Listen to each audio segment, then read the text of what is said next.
so this video is going to be about more dynamic movements, like channeling through your body with power and control, using your core, using your hips.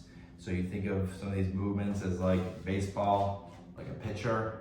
So coming back, winding up, planting that foot, shifting that weight, and coming through with your motion. And oftentimes there's a follow through with that foot coming down across.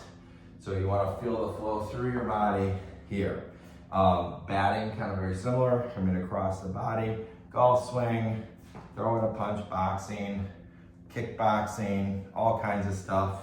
But you want to channel through your body, and you want to make sure you're not collapsing into those. So the baseball pitching is a good example because it's a little bit of coming up, and then you end up kind of down. So you, in a sense, you're kind of going with gravity. That also helps to build momentum and speed to release that ball. But what you want to be careful with, especially with the pitching, is that you're not coming in with the shoulder blade, scrunching into the neck, or coming too far forward too soon with the shoulder blade. So when you drum through your body, it's through your chest. So you're driving through your hips, but through your chest. The chest leads the shoulder. Chest lead, not shoulder lead, right?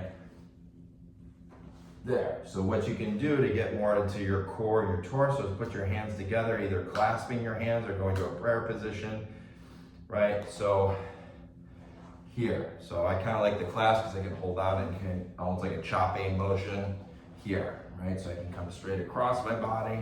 And I want to imagine like as I'm going, I'm twisting. So it's like there's an orbit. And I want to have this ring around me like a hula hoop, but I want it close to my body. I don't want to have my arm too much out. And if it is out, I got to definitely be sure that I'm pulling in through into the center. So that's my gravitational pull to the center of my core, right in here about where the diaphragm is. It's like the center of gravity, pulling down through there into my hips and my feet, my heels especially. Once that heel's on the ground, I can really leverage into that grounding. But I'm always pulling in, even when my arm is going out. I'm pulling in through my core and channeling down like a ground wire to that ground. It comes back up through as it's connected to the arm, and I can leverage here, right? Like that.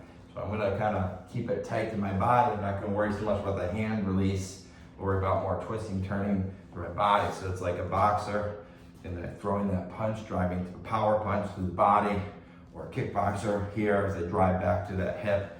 But I want to be really controlled. And that control, a lot of it is that tension, that invisible tension on the back too. So I'm not just like whipping it and just throwing my arm out of the socket, or letting my shoulder blade go too far forward too soon and scrunching up. I have to keep tension on both ends. So again, I'm like putting my hands together. I can push into each other and have counter tension and feel that kind of through my body too, like there's a band on each side that I'm resisting against. You can use a band for these as well, like affixed to something, like door jam, 1, 2, 3, bottom, top, middle, top.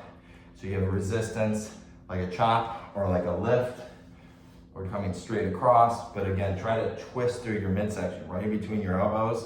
Try to twist through there. And go the other way too, even if it's your sport and you typically go the other way, you want to balance that out, right? That's that counter tension to the other one, right? So if you feel like it's really difficult or challenging to go the other way, not just because of coordination, but because of maybe tightness or weakness, and coordination too, honestly, but it's like all those things, like you'll feel like you're just not balanced in your body. So it's not that you need to be strong, powerful going that way, but that's the part that balances you out. So you want to have a sense of being able to go back and forth, up, down, every which way, strong through your body, add bands for resistance and as needed, or you can do it with a little weighted ball maybe. Keep it tight, both directions. Don't forget about the other one, because you'll feel that's the one that's probably going to hold you back, the areas that you don't expect. Okay, so that should help to balance things out and keep you in control of your dynamic movements.